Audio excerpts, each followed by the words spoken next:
If you were to have some young wrestlers in today's business, we've talked about plenty of them here. You're a fan of Will Hobbs. You're a fan of a lot of the young talent in the business. What would you say? Hey, watch some Rick Rude stuff. What would you say are some characteristics if you were telling them, hey, this is what you want to watch Rick Rude and learn from him? Just the way he carried himself. You believed everything he was saying. And we talk about connecting with the audience in a negative way or a positive way, whichever it is. You can usually tell a guy that believes his own press versus a guy that's legitimate. And he just tells you exactly the way it's going to go down. And it's not painted with a lot of bright colors. It's just, hey, here's the deal. If you don't shut your mouth, you're going to be picking your teeth out of your shit in the morning. Well, somebody says that to you, and you go, okay, that's got a different feel to it. Yeah, it's got a violent feel to it, a feeling of realism, which we love as wrestling fans. But one of the things that also you noticed is Sting was talking about potential competitors for the world title. Rick Rude's not the only one in Sting's sights, because during this time, Arn, we also see the reemergence of two men that opposed Sting during the summer. First, you have Cactus Jack. And the last time we talked about Cactus, he accidentally deep-fried Abdullah the Butcher at the end of the Chamber of Horrors match. You remember that, don't you? Terrible. And so you got Luger gone. So Cactus, he's gradually going to rejoin the main event picture after working several months down the card. The man behind Cactus Jack, Mick Foley, one of our ad-free show buddies, speaks very highly of his time in WCW and the program that he would have with Sting here. He was also heavily influenced and encouraged by one of your mentors. We talked about him last week, the American Dream, Dusty Rhodes. Dusty was taken with the way Cactus delivered his promos and the way he successfully came across as a sinister and dangerous individual. But Arn, as a top-tier promo man yourself, how successful was Cactus in conveying his message and coming across as the monster that Dusty wanted him to be? Well, I'm not sure monster was the right word.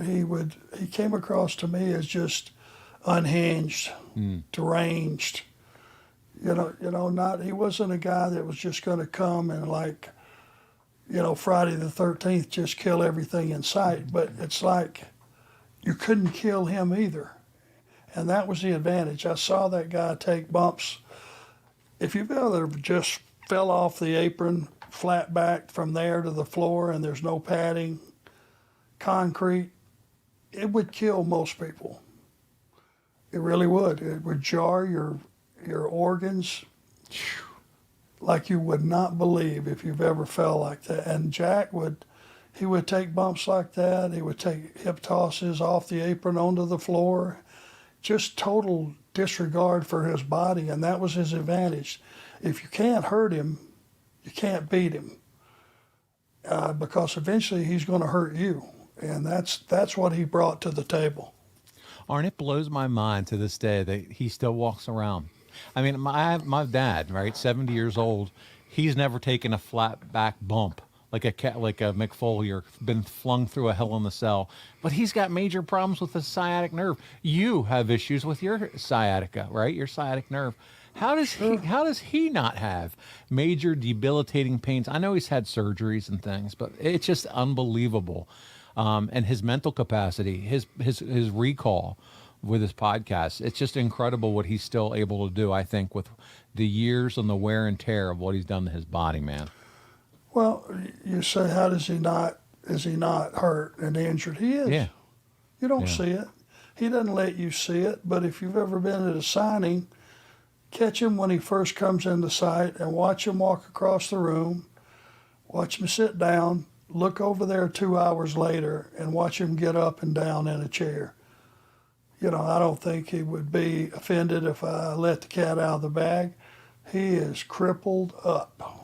He just enjoys so much, still being around the business and showing up that he just toughs it out to be able to attend these events. But brother, make no mistake, I would hate to be in the room when he wakes up every morning, because I know it's ugly at my house, and it can only be way worse than that.